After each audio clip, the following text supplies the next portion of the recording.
Joel Hoekstra from Trans-Siberian Orchestra is speaking with us now. They got two shows. They're coming back to the DCU Center here in Worcester. You know, these shows have become a great holiday tradition for many people, families, friends, things like that. It is such a huge undertaking, Joel.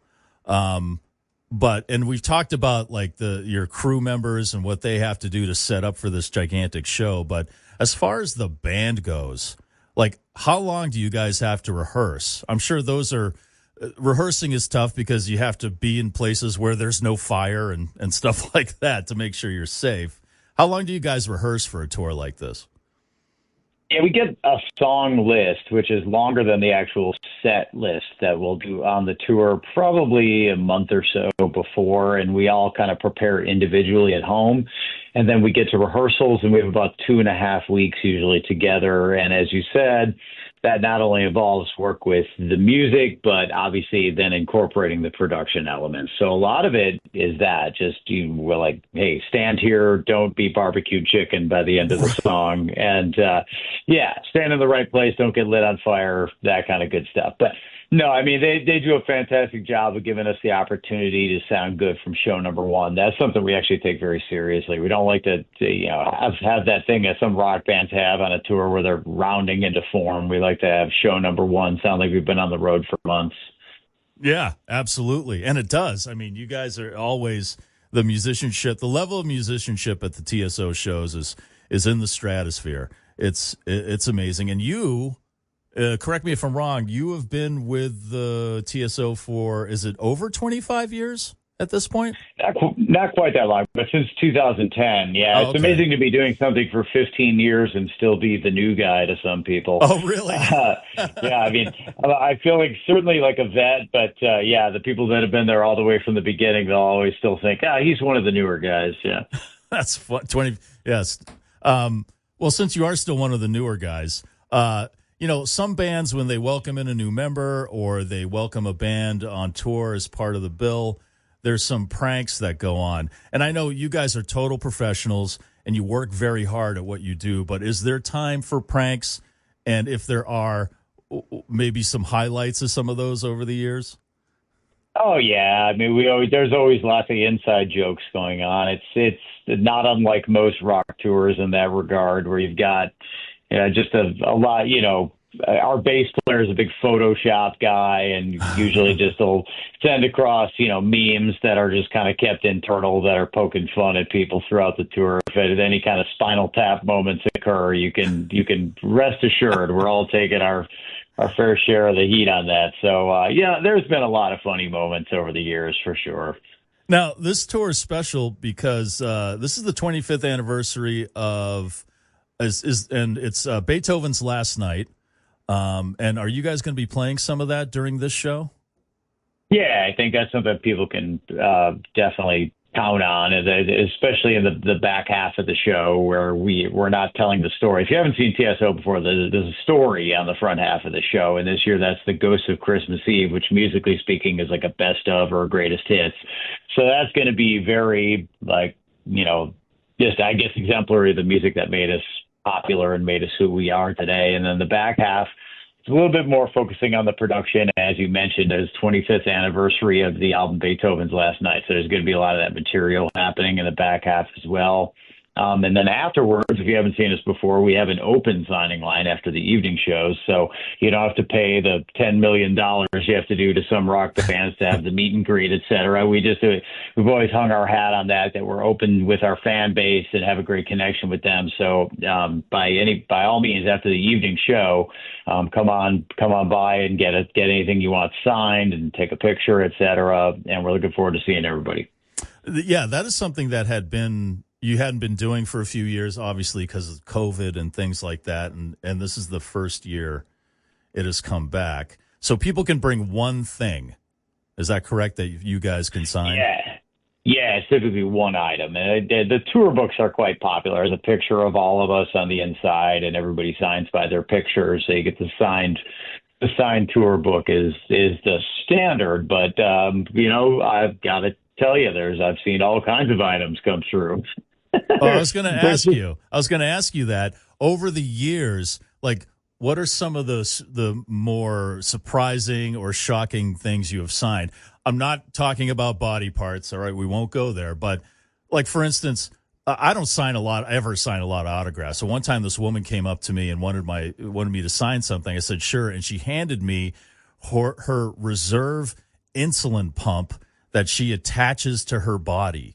And she had me sign that for her. And then she sent me a picture later of her wearing it with my signature on it. Anything weird like that? Not weird, but anything kind of like out of the ordinary like that? I'm struggling to come up with something, but I feel like that's not because I haven't. I feel like it's just that there's almost like nothing that we haven't signed. I mean, that's your example is perfect. That's the kind of stuff you get. And you're like, really? Okay, all right. I guess we're signing this. But no, it's great to have the connection with the fan base. That's something. Yeah, you mentioned like that it was such a drag for us to have to set that to the side during COVID. But obviously, it's better than canceling shows during that time period. But or having the band get sick, et cetera. So anyway, we're really glad to have that back. And, another great aspect of the show is the charitable donations. $1 from every ticket sold goes to local charities. And over the years now, we've raised over $20 million for local charities. So we're thrilled about that. And I should probably mention it's a show that's very friendly for all ages. And that's like not just like something I'm saying. It's like, I think the story on the front half is something the older audiences gravitate towards, puts them in the holiday spirit and whatnot. And kids love the visual aspect of this show. We've got the video wall with the arena, an incredible laser light show and pyro. And we're playing on hydraulic lifts out over the crowd. We'll sometimes come down right into the crowd and play directly in front of people. I usually especially look for kids to do that, hand them a guitar pick and whatnot. And it snows indoors. It's just a great sensory experience and a very, very unique show. I tell you, you've obviously seen the show, and oh yeah, really, it takes a lot of words to describe it, but ultimately, it's just like, hey, come see it, and I guess see why so many have made us their holiday tradition. Yeah, I mean, you really have to see it to believe it. I mean, when you guys are in town here in Worcester, because there's like 10 tour buses and 18 tractor trailers all along the DCU Center up here. You guys are in there getting ready for the shows that you do. I've been, as I get older, I'm going to see bands, and I notice that there's families that, like, there's the dad and the mom. They've got the tour shirt from, like, say, the 90s or even the 80s, and then the kids will have the most current tour shirt or something like that. I mean, that's really what these shows have become. It's been like generation after generation have been experiencing TSO, and that's a beautiful thing. That's the ultimate family experience right there, where you're actually passing it down, right? Yeah, it was really Paul O'Neill, our founder's vision from the beginning, was to have this become a holiday tradition. And I think initially he was maybe the only person that thought this would work and become that. And it's really cool to watch it come to fruition, not just how big the tour is. And we're obviously one of the largest Billboard tours every single time out, but the amount of radio airplay and streaming that we get, and we turn on the TV and there we are on commercials, or you watch a sporting event and you hear us going out to commercials. So it's really neat to be a part of something as a guitarist that's become ingrained in North American holiday culture. And it's something that brings so many people together, this show. It's such a cliche line, but there's something in it for everybody when I say that. But it really is true. It brings people together. It's a great experience. I've been looking over some of your past record performances here, like 2 million people in Berlin at the Brandenburg Gate. That was back in, 2013 for New Year's Eve. Just millions of people all over the world. With TSO, what was the most spectacular crowd? Maybe not the biggest, but when you just walked out on stage and went, whoa, this is bigger than I thought it would be. It's really hard to pinpoint one. I'd say there's one that really is special to me. just because we lost Paul O'Neill, and we also lost our bass player David Z. After I think it was the end of, I'm going to say, the 2016 tour, and we sometimes have special guests that will come out, and Joan Jett was the special guest on that. Cool. Just seeing as it was the last show where we were able to play with Paul O'Neill on stage and David Z, and having Joan Jett out there with us, that show really stands out as special. And it was a New Year's Eve show, if I recall. Which sometimes we don't do. Sometimes the tour ends December 30. So I think we had a December 31 that year, and having that be a New Year's show and having all that emotional attachment to that. I would also throw in there the very first show I played with the band, because nothing will ever make you as nervous as the very first time you're on stage with TSO playing a show. Where was that? Do you remember? I'm not even going to know. Now you're calling me out here. I don't remember. You've played so many shows, and not just with TSO, but with other bands all over the world. I know it must be hard to keep track. 15 years ago, I don't remember where the very first one was, but I was, incredibly nervous. I mean, the first time you're headed out there and you're like, oh my gosh, we got a lot of music to play here, and I'm trying to fit into this incredible act and do the job, and hopefully the fan base embraces me, etc. So very, very nervous, that first one in particular. Do you still get nerves? All the time. No, nonstop. Yeah. I mean, I think it's a good thing. It shows we care. Yeah. The day that goes away and there's apathy there, where you're just, whatever. I don't want to experience that. I don't have that. I have that every single time we're out, that I'm just trying to do my very best and not just play my best, but perform my best and do the best for TSO and the fans.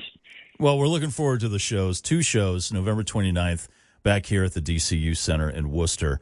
After the TSO tour, what are you doing musically? Is there another project on the horizon? Are you working with another band? Yeah, I mean, well, one thing, I do record my own music. My project is Joel Hoekstra's 13, which is a lot of well-known classic rock musicians. Vinny Appice from Black Sabbath and Dio on drums, and Tony Franklin on bass, Derek Sherinian on keyboards, an amazing vocalist named Girish Pradhan, who is recently just kind of blew up on America's Got Talent. He brought his band over from India, and people kind of got to see him on a grand scale here in the States. So that album coming out, I have a couple other projects that I record with, Revolution Saints, which is Dean Castronovo from Journey, Jeff Pilson from Foreigner. It'll be coming out, and I have another project called Iconic. My Whitesnake bandmate Tommy Aldridge is on drums, and Michael Sweet from Striper is a part of that. So all those records are kind of coming out, so excited about that. And let's see. I'm going to be playing at Carnegie Hall. There's something called Songs for America starting the year in January. I'll be doing that. Playing gigs with Broadway's Rock of Ages band. I have an acoustic duo I'm a part of with a guy named Brandon Gibbs. We head out. So I'm always working at it, always gigging, always trying to stay productive. You wouldn't be doing this if you didn't love it, but there is any time where you can. Do you take any time off? It really doesn't sound like it.